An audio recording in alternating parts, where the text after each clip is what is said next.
आप सब लोगों को जय मसीह की। आप सबका एक और बार आज की आराधना में मैं स्वागत करता हूँ। आप में से कई लोग को मैं देख रहा हूँ, कुछ महीनों के बाद आज आप लोग आराधना में आए हैं। आपका स्वागत है। हालेलुया। कोशिश करें हम लगातार आराधना में भाग ले। Praise God. हमारे जीवन में कई बार एब्सेंट हम हो जाते हैं, चाहे जितने भी हम कोशिश करते हैं तब भी कई बार हम आराधना में नहीं आ पाते हैं। लेकिन परमेश्वर ने हमें जो स्वास्थ्य दिया है, परमेश्वर ने जो हमें आशीषें दिया है, उसके बदले में आराधना के अलावा हम परमेश्वर को कुछ भी नहीं दे सकता है। हालेलुया। राजा दाऊद कहते हैं यहोवा ने मेरे जीवन में जितने उपकार किए हैं उसके बदले में मैं उसको क्या दे सकता हूँ। क्या देता है? राजा दाऊद कहता है कि वो पैसा नहीं चाहता, वो सोना नहीं चाहता, वो चांदी नहीं चाहता, वो चादर नहीं चाहता, वो फूल माला नहीं चाहता, वो अगरबत्ती मोमबत्ती नहीं चाहता। इसलिए राजा दाऊद कहते हैं कि मैं उद्धार का कटोरा उठाकर पवित्र लोगों के सामने उसका नाम को धन्य कहूँगा। वो आराधना है। हालेलुया। आराधना के अलावा परमेश्वर कुछ भी स्वीकार नहीं करता। तो ऑफरिंग जो लेके आया वापस लेके मत जाना कि परमेश्वर स्वीकार नहीं करता तो मैं ऑफरिंग नहीं डालूंगा। हम ऑफरिंग और दशमांश और बाकी आर्थिक रूप से जो भी कार्य करता है वो परमेश्वर को हम कुछ नहीं देते हैं, वो परमेश्वर के सेवकाई को देता है ना। परमेश्वर के सेवकाई को, यानी परमेश्वर का सेवा चलने के लिए हम आर्थिक रूप से मदद करते हैं। इसलिए ये मत समझना हम परमेश्वर को देता है, हम फिर किसको देता है? परमेश्वर की सेवकाई को। हालेलुया। Praise the Lord. परमेश्वर यदि हम सोना चांदी देता है तो वो ग्रहण नहीं करता, हम सेवकाई को जरूर सपोर्ट कर सकता है। परमेश्वर डायरेक्ट केवल एक ही चीज को स्वीकार करता है, वो है आराधना। हालेलुया। आराधना के अलावा परमेश्वर कोई भी चीज से डायरेक्ट स्वीकार नहीं करता है। हालेलुया। Praise the Lord. बाकी सब परमेश्वर के नाम पर और कोई स्वीकार करता है, पर आराधना परमेश्वर स्वयं स्वीकार करता है। हालेलुया। इसलिए जब कभी मौका मिले आराधना के लिए तत्पर रहिएगा। हालेलुया। आमीन। आज एक अच्छा भजन परमेश्वर ने हमको दिया, उसमें से वचन भी आप लोगों ने सुना है। मत्ती के सुसमाचार उसका 7वां अध्याय इसका पहला पद से लेकर के उसका 6ठा पद तक के वचनों को आज आधार बना करके कुछ बातें आपसे कहना चाहता हूँ। टॉपिक हमारा है व्यवहारिक मसीह जीवन है। ये बात ध्यान रखना। हमारा मेन टॉपिक क्या है? व्यवहारिक मसीह जीवन। पूरा पहाड़ी उपदेश व्यवहारिक मसीह जीवन पर आधारित है, इसलिए हमारा मेन टॉपिक व्यवहारिक मसीह जीवन है। व्यवहारिक मसीह जीवन के अंतर्गत मत्ती के सुसमाचार 5वां अध्याय से लेकर के उसका 7वां अध्याय तक के बातों को मनन कर रहा है। ये आखिरी अध्याय है जो पहाड़ी उपदेश का हिस्सा है। 5वां अध्याय, 6ठा अध्याय और 7वां अध्याय पहाड़ी उपदेश का हिस्सा है। और पहाड़ी उपदेश का इस आखिरी जो अध्याय उस हिस्से में हम प्रवेश करेंगे। Matthew chapter 7 versus 1 to 6। हम इसको समझने के लिए सबसे पहले मिल करके इन वचनों को पढ़े, उसके बाद मैं 2-3 बातें समझा करके फिर आपके लिए प्रार्थना करते हुए बैठना चाहता हूँ। ओके, मिल के पढ़े। दोष मत लगाओ कि तुम पर भी दोष ना लगाया जाए, क्योंकि जिस प्रकार तुम दोष लगाते हो उसी प्रकार तुम पर भी दोष लगाया जाएगा, और जिस नाप से तुम नापते हो उसी से तुम्हारे लिए भी नापा जाएगा। तू क्यों अपने भाई की आंख के तिनके को देखता है और अपनी आंख का लट्ठा तुझे नहीं सूझता? जब तेरी ही आंख में लट्ठा है तो तू अपने भाई से कैसे कह सकता है ला मैं तेरी आंख से तिनका निकाल दूँ?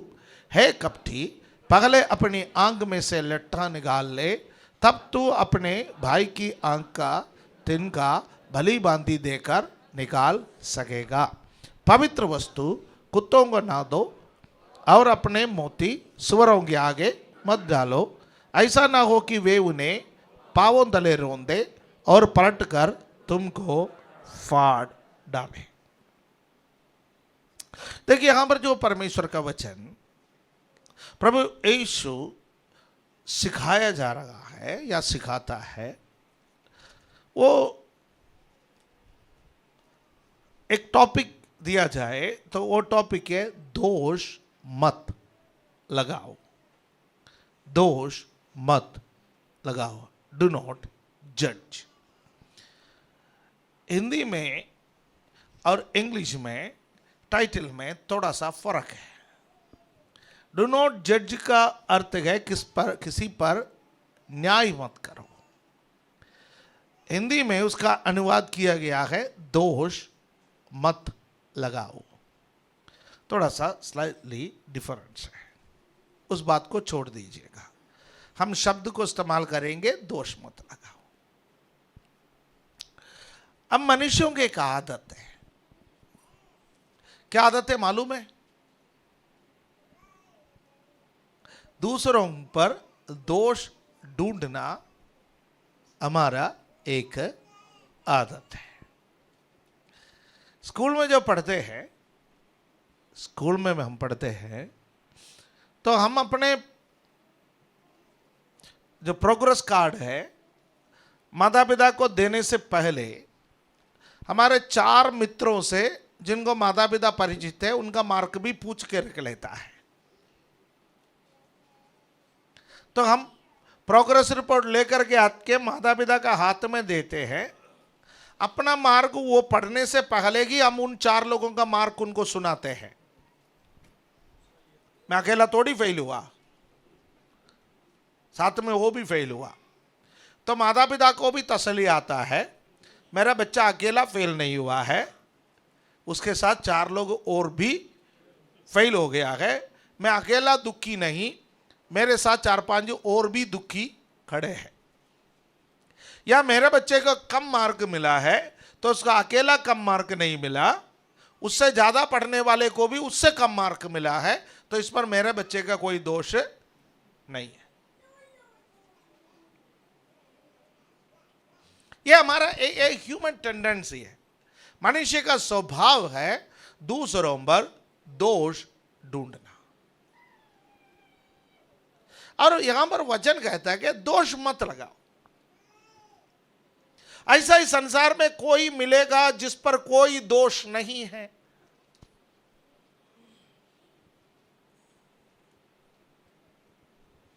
जब आप अपनी बेटी के लिए बेटा ढूंढते हो, लड़का ढूंढते हो, या अपना लड़का है उसके लिए किसी लड़की ढूंढते हो, तो आप ढूंढने के लिए जाते हैं सर्वगुण संपन्न। और यदि आप सर्वगुण संपन्न को ढूंढने निकलोगे तो 50 साल ढूंढने पर भी नहीं मिलेगा, 7 भूखंडों पर ढूंढने पर भी नहीं मिलेगा।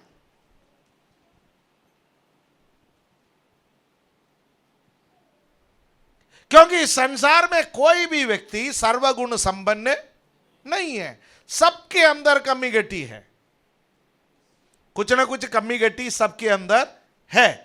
क्या मैं सही है या गलत है ना? मैं कह सकता हूं कि अरे मैं तो बहुत बढ़िया आदमी हूं, मेरा स्वभाव बहुत अच्छा है, मेरा बोलना बहुत अच्छा है, मेरा चलना बहुत अच्छा है, मेरा व्यवहार बहुत अच्छा है। और जितना मैं अच्छा कहता हूं उससे ज्यादा बुरा आपको नजर आता है। यह हकीकत है। भले मुझ में बुराई नहीं दिखाई देता, पर मुझ में बुराई आपको दिखाई देता है। उसी प्रकार एक दूसरे के साथ ऐसा ही है। यदि हम एक दूसरे पर दोष लगाने के लिए बैठेंगे तो सुबह से शाम तक दोष लगाए तब भी खत्म नहीं होगा। अय्यूब का पुस्तक बाइबल के एक पुस्तक है, कभी तो पढ़े होंगे। बाइबल चार्ट के मुताबिक पढ़ते गए तो अय्यूब को पार नहीं कर सकते, अय्यूब भी पढ़ के जाना पड़ता है। इसलिए हम चार्ट के मुताबिक बाइबल पढ़ने के लिए कहते हैं ताकि आप सभी पुस्तकों को पढ़े। अय्यूब का पुस्तक में उसका पहला 2 या 3 चैप्टर बहुत इंटरेस्टिंग है, और उसके जो बीच का जो चैप्टर है वो उसमें अय्यूब के 3 दोस्त आता है कि अय्यूब को तसल्ली देने के लिए। अय्यूब के जो दोस्त है वो उनके पास आता है। क्यों आता है? तसल्ली देने के लिए आता है। आपस में सहमत हो जाता है कि देखो हम लोग मित्र गए, बचपन के दोस्त गए, एक साथ स्कूल में पढ़े, एक साथ खेल करके बड़े हो गए, देखो हमारा मित्र बहुत मुसीबत में है, हम उस पर उसको तसल्ली देने के लिए जाए। पर वो आकर के बैठे, अय्यूब का हालत देखकर किसी को मुंह खोलने का हिम्मत भी नहीं आया। फिर धीरे धीरे उनमें से एक एक करके मुंह खोलने लगा। जब मुंह तो खुलने लगा तो अय्यूब को तसल्ली कम, तड़प ज्यादा था। उनके शब्दों में तसल्ली कम देने आए, तड़पाने के लिए ज्यादा आए हैं।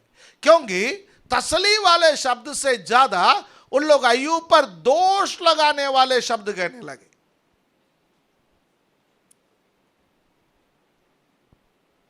अय्यूब के पास, अय्यूब के घर में एक सर्टिफिकेट फ्रेम करके रखा है। वह सर्टिफिकेट में लिखा रखा है, मेरा दास अय्यूब जिसके समान धर्मी, निर्दोष, परमेश्वर का भय मानने वाला कोई नहीं है। नीचे किसका हस्ताक्षर है? हस्ताक्षर किसका है? बोलिए ना, हस्ताक्षर किसका है? परमेश्वर का स्वयं का हस्ताक्षर है। अय्यूब के पुस्तक में 2 बार अय्यूब के बारे में परमेश्वर सर्टिफिकेट देता है, मेरा दास अय्यूब के समान कोई नहीं है, धर्मी कोई नहीं है, भक्ति करने वाला कोई नहीं है, निर्दोष कोई नहीं है, वो खरा है। और तीनों दोस्त आकर के सबसे पहले तो ये सर्टिफिकेट ही पढ़ा होगा। परमेश्वर ने अय्यूब के बारे में जो बोला वो देखा, वो सुना, उसके बावजूद भी वो अय्यूब पर दोष ढूंढ सका, जो परमेश्वर ढूंढने पर नहीं मिला, पर मनुष्य ढूंढने पर मिलता है। हेलो,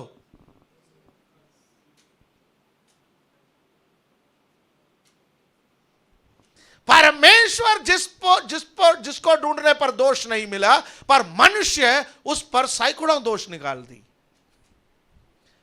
तब आपके और मेरे बारे में दुनिया यदि कोई उल्टा सीधा बोले तो दुखी होने का क्या जरूरत है? हम में दोष है, अय्यूब पर नहीं था फिर भी बोला, हम में तो है तो बोलने दो ना। Hello, yes. पर हम एक बात ध्यान रखें, हम एक बात ध्यान रखें, दूसरों पर दोष नहीं लगाना। इसका अर्थ यह नहीं है किसी का कमी घटी के बारे में मत बताओ, वो नहीं है इसका अर्थ। ये बात ध्यान रखना। आप किसी का भी आलोचना कर सकते हैं, पर आपकी आलोचना किसी को नीचा करने के लिए ना हो, किसी की कमी घटी निकालने के लिए ना हो। आप जब किसी की आलोचना करते हैं, वो आलोचना क्रियात्मक हो, उस व्यक्ति में बदलाव देखने के लिए, उस व्यक्ति की आत्मिक उन्नति के लिए, उस व्यक्ति को ऊंचे उठाने के लिए हो। आलोचना इसलिए कहते हैं क्रिएटिव क्रिटिसिज्म, सकारात्मक आलोचना, रचनात्मक आलोचना, वो बहुत जरूरी है।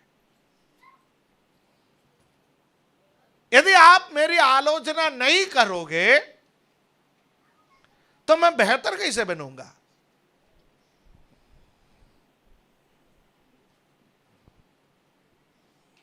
मैं आपके सामने हिंदी भाषा में प्रचार कर सकता हूं तो उसके पीछे आलोचना करने वालों का हाथ है। और हर प्रचार के बाद, शुरुआत के हर प्रचार के बाद जो भी मैं हिंदी भाषा का गलत शब्द कहता था वो नोट करके मुझे बताता था, ये शब्द ऐसा नहीं ऐसा है, ये शब्द ऐसा नहीं ऐसा है। आज भी कहता है।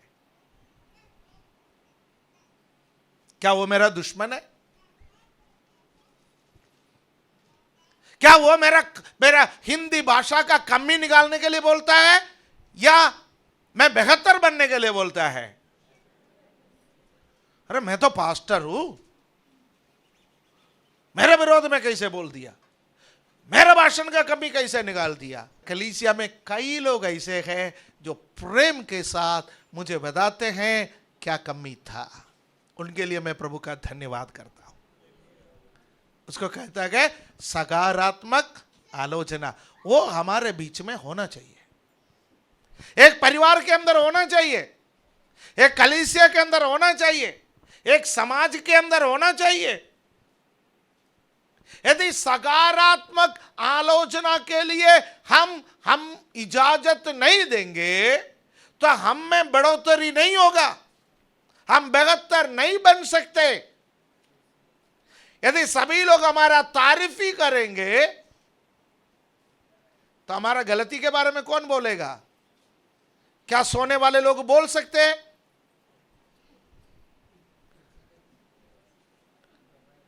प्रचार सुनेगा तभी तो वो बोल पाएंगे। वो सोएंगे तो मेरा प्रचार नहीं सुनेंगे तो मेरी आलोचना करेंगे कैसे? ओके, हम मूल विषय पर आएंगे। तो सकारात्मक आलोचना बहुत जरूरी है। पर जब आलोचना करते हैं एक बात आप ध्यान रखें, हम सबको परमेश्वर अलग अलग स्तर का आत्मिक अधिकार दिया है। अलग अलग स्तर होता है आत्मिक अधिकार का। ओके, वो बात को ध्यान रखना है। किसी के विरोध में कुछ भी बोलो वो ठीक नहीं है।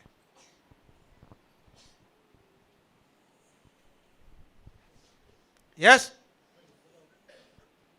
है, किसी के विरोध में कुछ भी बोलो वो ठीक नहीं है। क्या मैं वो बोलने के लिए क्वालिफाइड हूं? क्या वो बोलना मेरा अधिकार क्षेत्र में आता है?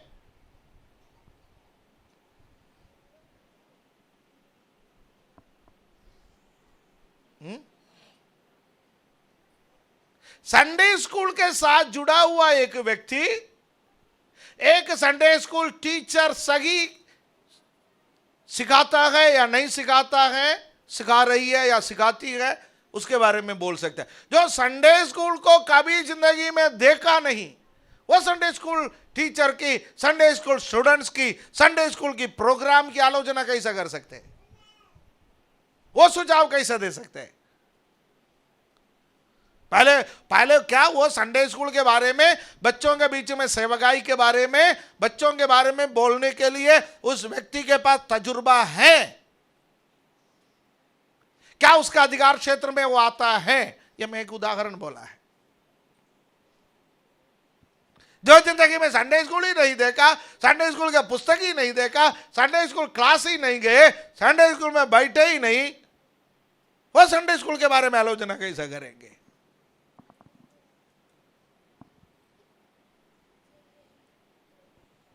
तो कलीसिया में अलग अलग स्तर का अधिकार है।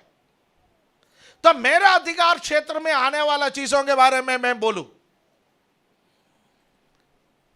हमारे देश में हर व्यक्ति हर चीज का विशेषज्ञ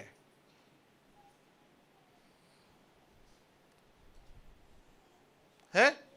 हर व्यक्ति हर चीज का विशेषज्ञ है। एक व्यक्ति किसी के घर में किसी बीमार व्यक्ति से मिलने के लिए गए तो वो डॉक्टर बन जाता है।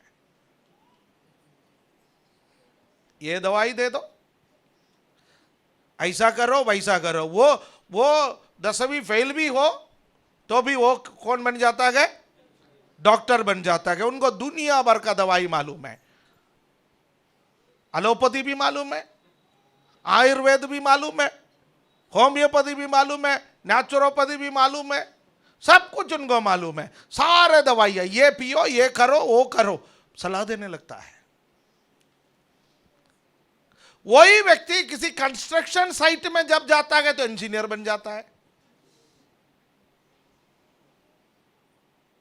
ये ईंट को पलट के लगा दो, ये सरिये को काट के लगा दो, ये लिंडर टेढ़ा हो गया, वो इंजीनियर हो गया।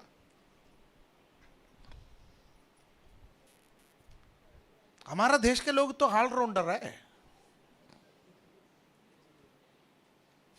सब में हमें सब आता है। देखिए सुनिए, जब खास तौर से जब हम अब कैरेक्टर पर, चरित्र पर, आत्मिक जीवन में, बाकी चीजों पर यदि हम किसी की आलोचना करता है, सबसे पहले समझिए जिस विषय के बारे में हम आलोचना कर रहा है, हम उसके बारे में जानते हैं या नहीं जानते हैं, वो हमारा अधिकार क्षेत्र में आता है या नहीं आता है। नहीं है तो हम आलोचना से बचें। ठीक है, मैंने दो बातें बोला। नंबर एक, आलोचना के प्रति आप एक खुला हृदय बना के रखो, किसी को भी इजाजत दो हमारा विरोध में आलोचना करने के लिए, और क्वालिफाइड हो या ना हो, आलोचना करने दो उसको। पर हम जब किसी की आलोचना करते गए, यदि हमारा अधिकार क्षेत्र में नहीं आता है तो उस चीज की आलोचना ना करें। यदि हम आलोचना करने के लिए क्वालिफाइड नहीं है तो ना करें। ठीक है ना, ये यहां पर प्रभु यीशु मसीह कह रहा है, यदि हम व्यवहारिक जीवन में इन चीजों को बना के रखेंगे, आलोचना को कैसे लेना, आलोचना कैसे करना, हमारा एक दूसरे का साथ रिश्ता जो है वो बेहतर बनेगा। कुल मिलाकर के प्रभु ये क्यों सिखा रहा है, रिश्ते को कैसे बेहतर बनाया जा सकता है। यदि आप किसी पर बार बार दोष ढूंढते रहता है, किसी पर बार बार गलती बोलते रहता है, किसी पर बार बार आरोप लगाते रहता है, वो बंदा बेहतरीन, उन बंदे के अंदर से जो बेहतरीन काम हो सकता है वो हो ही नहीं सकता। यदि एक बच्चा स्कूल में जाते, उसको सुबह से शाम तक तू नालायक है, तू पढ़ नहीं सकता, तू गधा है, तू ऊंट है, तू ये है वो है, ये सब उस बच्चे को बोलते रहेगा, तो वो बच्चा उससे बेहतर जो करना है वो नहीं कर पाएगा। वो बच्चा बेहतर नहीं कर पाएंगे, इसलिए हम उसको उसके तरीके से प्रोत्साहन दें। कितने भी खराब बच्चा हो उसको भी कैसे बोलेंगे, आप बहुत अच्छे बच्चे हो, हमें मालूम है वो बहुत खराब है, फिर भी हम बोलेंगे क्या, आप बहुत अच्छे हो, ताकि उस बच्चे में से बेहतर चीजें आ सके। ठीक है, तो सकारात्मक क्रिटिसिज्म को हमें करना है। दूसरा, कोई हमें क्रिटिसाइज करता है तो हमें थोड़ा खुले दिल से उसका स्वागत करना है, हमें मायूस नहीं होना है। ओके, तो पहला वचन में कहता है, दोष मत लगाओ कि तुम पर भी दोष ना लगाया जाए। और उसके आगे क्या लिखा है, दूसरा वचन में क्या लिखा है, क्योंकि जिस प्रकार तुम दोष लगाते हो उसी प्रकार तुम पर भी दोष लगाया जाएगा, और जिस नाप से तुम नापते हो उसी से तुम्हारे लिए भी नापा जाएगा। हमारे देश में कितने प्रकार के भारतीय न्याय संहिता है, कितने प्रकार के भारतीय न्याय संहिता है? एक ही प्रकार का है या दो प्रकार का है, तीन प्रकार का है? एक ही प्रकार का है, भारतीय न्याय संहिता एक ही प्रकार का है। ठीक है, पुलिस वाले जो रूल्स फॉलो करते गए, एक ही प्रकार का रूल्स फॉलो करते। रूल बुक तो एक ही है ना, उसमें अलग अलग कानून है, कानून अलग अलग है पर कानून का किताब तो एक है, वो एक ही बुक को फॉलो करते हैं। उसमें वीआईपी के लिए अलग प्रावधान है, साधारण लोगों के लिए अलग प्रावधान है। डर लग रहा है बोलने में, डर तो नहीं लग रहा है? नहीं, रूल बुक में ऐसा तो नहीं लिखा ना, जब कोई वीआईपी व्यक्ति थाने में आ जाए उसके साथ ऐसा व्यवहार करना है, कोई साधारण व्यक्ति थाने में आए तो ऐसा व्यवहार करना है, लिख के रखा है? नहीं। तो प्रभु कहता है कि डबल स्टैंडर्ड नहीं चाहिए। जो मैं बोल रहा आप समझ में आए? प्रभु क्या कहता है? डबल स्टैंडर्ड कलीसिया में, आत्मिकता में, विश्वासियों का जीवन में नहीं चाहिए। Single standard. जिस नाप से हम दूसरे को नापता है, उसी नाप से हमको भी नापा जाएगा। नाप एक ही है, रूल बुक एक ही है। तो इसलिए जब किसी पर दोष लगाता है तो यह समझना कल इसका सामना मुझे भी करना पड़ेगा। मैं इससे अछूता नहीं हूं।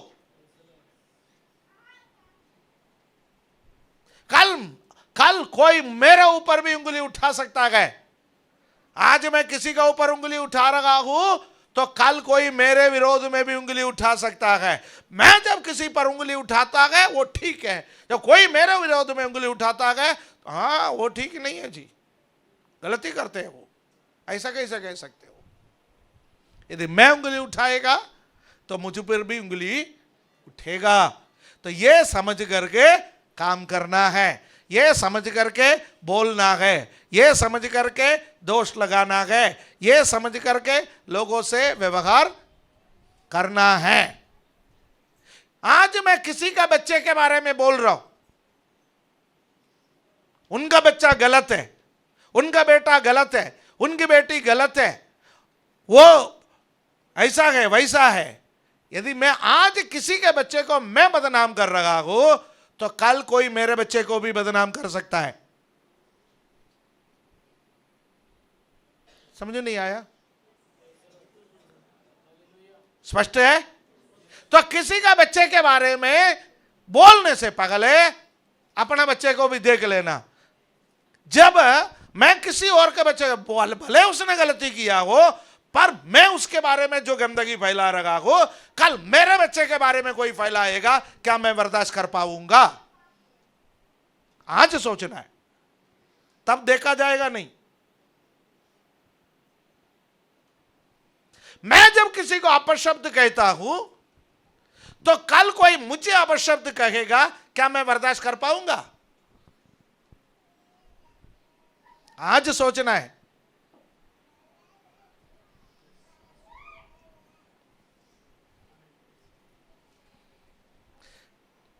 थोड़ा नीचे आए।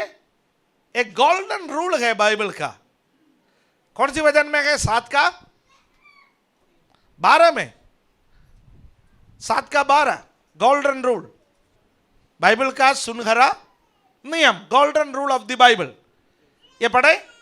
इस कारण जो कुछ तुम चाहते हो कि मनुष्य तुम्हारे साथ करे, तुम भी उनके साथ वैसा ही करो, क्योंकि व्यवस्था और भविष्यद्वक्ताओं की शिक्षा। सिंपल तरीके से, यदि मैं चाहता हूं कलीसिया में आने वाले लोग मेरे साथ हाथ मिलाकर के जय मसीह की बोले, मुझे उनसे जय मसीह की बोलना चाहिए। यदि मैं चाहता हूं कि वो मेरे साथ मेल मिलाप रखे, मुझे उनके साथ मेल मिलाप रखना चाहिए। यदि मैं चाहता हूं कि मेरे घर में लोग प्रेयर के लिए आ जाए, मुझे उनका घर में जो प्रेयर होता है जाना चाहिए। यदि मैं चाहता हूं कि मेरे बुरे वक्त लोग मेरा मदद करें, मुझे उनके बुरे वक्त उनका मदद करना चाहिए। यह गोल्डन रूल है, यह सुनहरा नियम है। प्रभु ने कहा कि जैसा तुम चाहते हो कि मनुष्य तुम्हारे साथ व्यवहार करे, तुम भी उन्हीं के साथ वैसा व्यवहार करो ना।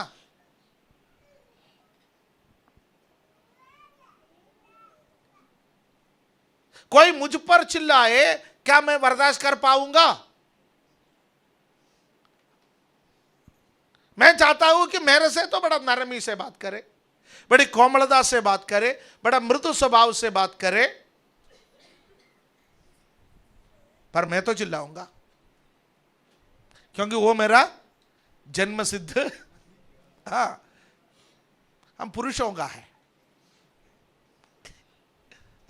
हम पुरुष कई बार समझता है परिवार में चिल्लाना हमारा जन्म सिद्ध अधिकार है। पुरुष खुश नहीं है। हम समझते हैं, मैं भी कई बार समझता हूँ। हम सब हमारे परिवार में समझते हैं कि परिवार में चिल्लाना हमारा जन्म सिद्ध अधिकार है। नहीं है, नहीं है। ऐसा है तो आज घर जाके कितना माफी मांगना पड़ेगा, बहुत बार माफी मांगना पड़ेगा। देखिए, हम ये गोल्डन रूल को फॉलो करेंगे तो हमारा व्यवहार बहुत अच्छा रहेगा सभी के साथ।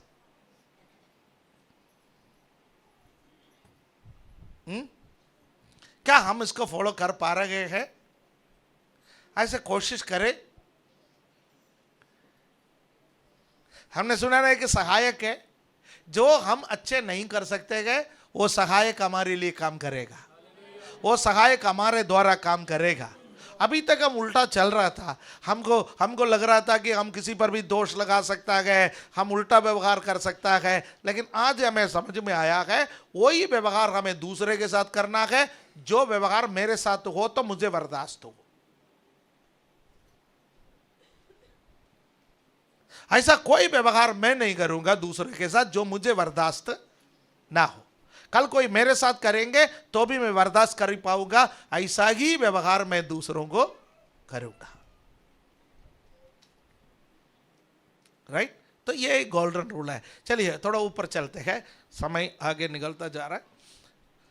हाँ, तीसरा पद में, तू क्यों अपने भाई की आंख के तिनके को देखता है और अपनी आंख का लट्ठा तुझे नहीं सूझता। हमारे आंखों में क्या रखा है? क्या रखा है हमारे आंखों में? क्या है? लट्टा है। लट्टा कितना बड़ा होता है?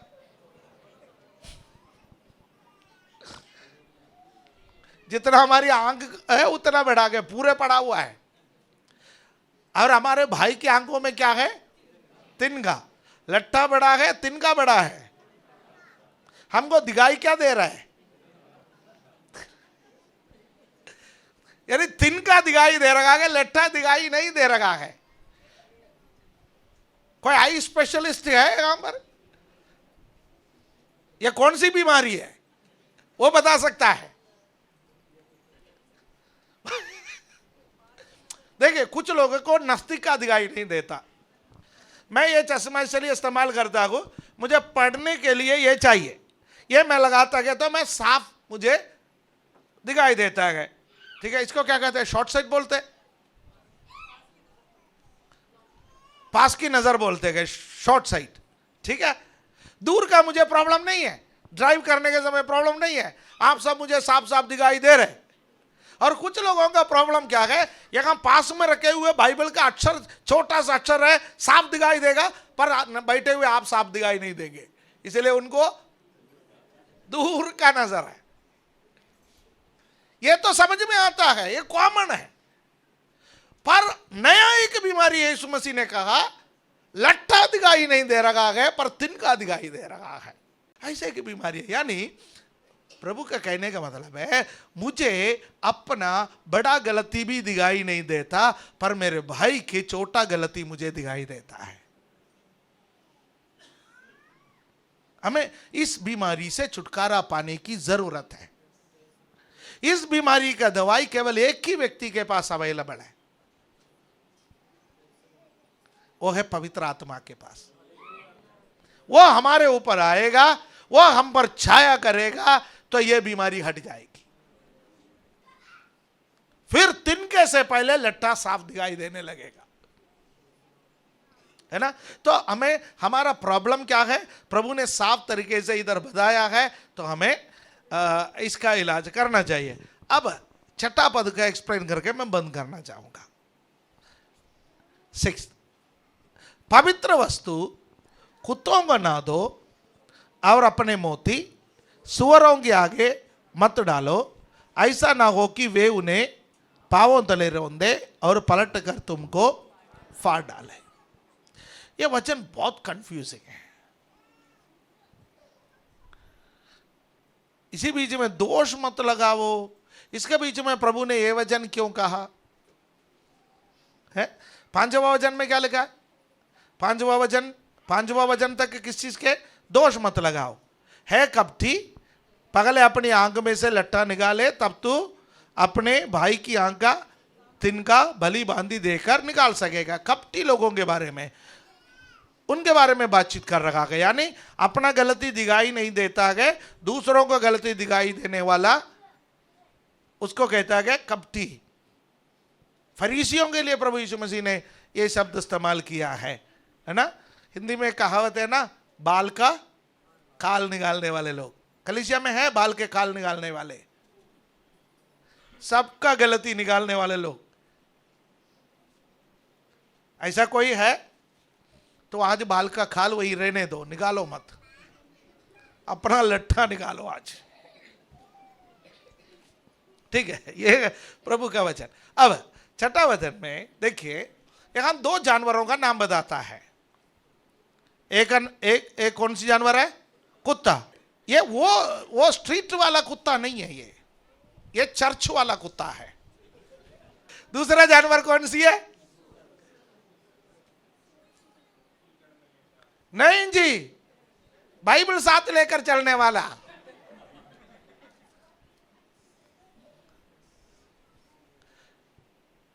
आप पतरस की पत्री पढ़ने के समय वहां पर इसका एक्सप्लेनेशन है, ठीक है। पुराना नियम में भी इसका एक्सप्लेनेशन है। ओके, अब यीशु मसीह के समय पर अन्य जाति के लोगों को यहूदी लोग क्या कहते थे?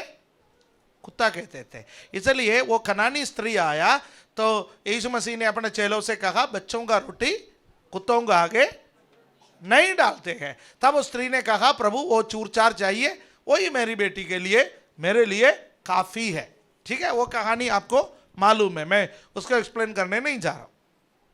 यहां दो चीजें हैं। एक, कुत्ता और सुअर का एक स्वभाव है, कॉमन है। यदि आपको समझ में आया तो हाथ उठा सकते हैं। कुत्ते का और सुअर का एक कॉमन स्वभाव है।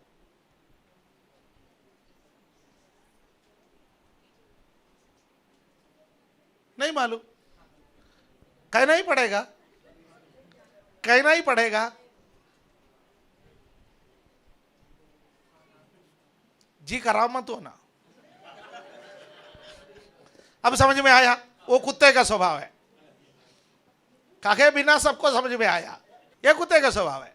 सुअर का स्वभाव भी वही है।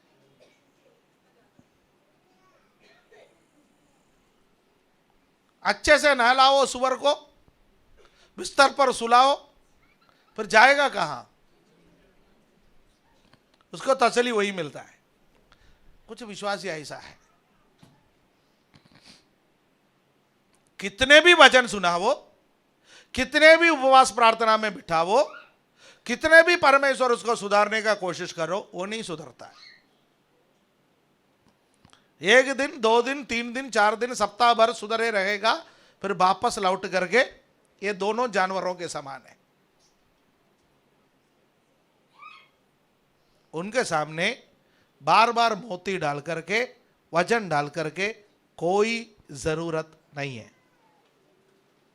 परमेश्वर का वचन अनमोल मोती है,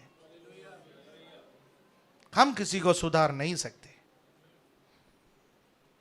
बार बार वचन सुनने के बाद भी, बार बार वचन प्रचार करने के बावजूद भी, जो बंदा, वचन सुनाना हमारा काम है, किसी का पीछे मत पड़ो। सुअरों को हम नहीं सुधार सकते, कुत्तों को हम नहीं सुधार सकते। यह वचन बार बार उनके सामने डाल करके वचन का अनादर मत करो, चाहे वो बंदा विश्वासी हो, चाहे वो बंदा विश्वासी हो। किसी का पीछे वचन लेकर के मत पढ़ो। हमें से कई लोगों का स्वभाव है, पीछे वो जब तक उनको बपतिस्मा दे करके, उनको मार करके स्वर्ग तक नहीं पहुंच जाएंगे, तब तक छोड़ेंगे नहीं। यह काम हमें परमेश्वर ने नहीं दिया। वचन दो, वचन बताओ, वचन प्रचार करो। मानना का काम मार करके हम किसी को मनवा नहीं सकते, मानने का काम उन पर छोड़ दो। यीशु मसीह ने जबरदस्ती किसी को कई सुधारा है तो मुझे बताइए।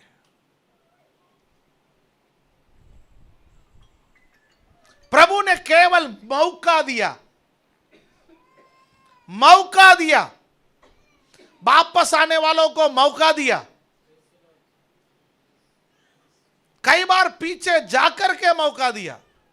मौका दो, हर व्यक्ति को मौका दो। आज सुसमाचार को कोई इनकार करे, 2 साल के बाद 3 साल के बाद वो आएगा, मौका दो। आज आपसे अपराध करके कोई चला गया, कल वह माफी मांग करके आएंगे तो उनको मना मत करो, मौका दो। यीशु ने सबको मौका दिया। हमें सबको क्या करना चाहिए? मौका देना चाहिए। पर वो मौका ये नहीं हो कि भाई वो वचन का अनादर करे, वचन का अनादर करे, वो नहीं है मौका। ठीक है, तो कुछ समझ में आया? तो ये वचन इसलिए बाइबल में लिखा है, पवित्र वस्तु कुत्तों को ना दो और अपने मोती सुअरों के आगे मत डालो, ऐसा ना हो कि वे उन्हें पांव तले रोंदे और पलटकर तुमको फाड़ डाले। आज कुछ व्यवहारिक चीजें हमने सीखा है और मुझे लगता है कि इसमें से कुछ चीजें मैं इधर बताने के समय पवित्र आत्मा ने आपके जीवन में बात जरूर किया होगा। हाँ, यहाँ मुझे थोड़ा सुधरना है, यहाँ मुझे थोड़ा सुधरना है, यहाँ मुझे थोड़ा सुधरना है, ऐसा कोई बातें हैं तो आप और पवित्र आत्मा के बीच की बात है। मेरा काम है, प्रभु मुझे जो सिखाता है कि आपके सामने मैं प्रस्तुत करता हूं, पर आपके व्यक्तिगत जीवन को मैं कभी मॉनिटर करने नहीं आऊंगा। आपका परिवार के ऊपर मॉनिटरिंग मेरा काम नहीं है। आप कहाँ जाता है, आप क्या करता है, आपका डेली लाइफ कैसा है, ये सब मॉनिटर करना मेरा काम नहीं है। वो कली वो मेरे को प्रभु ने नहीं दिया। हमारा काम वो नहीं है। हमारा काम प्रभु के वचन को आप तक पहुंचाना है। मॉनिटरिंग के लिए पवित्र आत्मा है। आप हिसाब किताब आपका और परमेश्वर का बीच में है। यदि वचन सुनने के समय प्रभु ने आपका जीवन का किसी भी हिस्से को छुआ है, वो प्रभु को बताना है, प्रभु मेरे जीवन का हिस्सा यहाँ पर मुझे सुधरने की जरूरत है, यहाँ मेरे जीवन में कार्य कर। अपने आप को, आंखों को बंद कीजिए, सोचिए वो कौन सी जगह है। क्या मैं दोष लगाने में, दूसरों को दोष लगाने में मैं तेज हूं? बहुत जल्दी क्या मुझे दूसरों का गलती समझ में आता है, दिखाई देता है? क्या मैं जब लोग मेरी आलोचना करता है मैं बहुत जल्दी गुस्सेलू हो जाता हूं? आलोचना के प्रति मेरा नजरिया क्या है?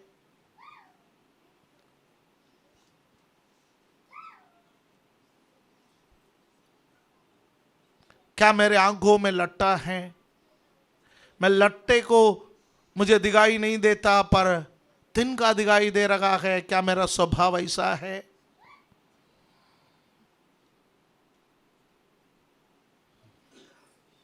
पवित्र वस्तु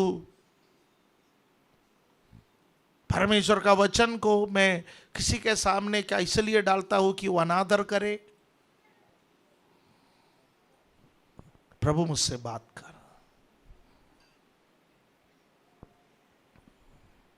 हमारे जीवन को समर्पण करें, इस वचन हमारे जीवन में कार्य करे। ये सब व्यवहारिक बातें हैं। हम सुधरना चाहते हैं, हम सुधरना चाहते हैं। हम उन जानवरों के समान ना बने जिसका नाम थोड़ी देर पहले हमने लिया, जो कभी सुधरते नहीं है, वापस मुड़ करके उसी चीज पर चले जाते हैं। हम ऐसे गंदगी में जाने वाला ना बने। यदि प्रभु ने हमें आगे पवित्रताई के लिए बुलाया है तो हम पवित्रताई में चलने वाला बने। स्वर्गीय पिता, इस वचन के आगे हम समर्पण करते हैं। हमें सामर्थ्य, शक्ति दे। हमें आपके वचन के अनुसार जीवन बिताने की कृपा दे। इनमें से बहुत सारे बातें हैं पिता परमेश्वर जो हम बहुत गंभीरता से नहीं लिया पिछले समयों में, पर आज वचन सुनने से हम इन बातों को गंभीरता से लेते हैं। हमारी सहायता कीजिए, प्रत्येक जन को आशीष दे। प्रभु यीशु मसीह के पवित्र नाम से इस प्रार्थना को हम मांगते हैं, आमीन।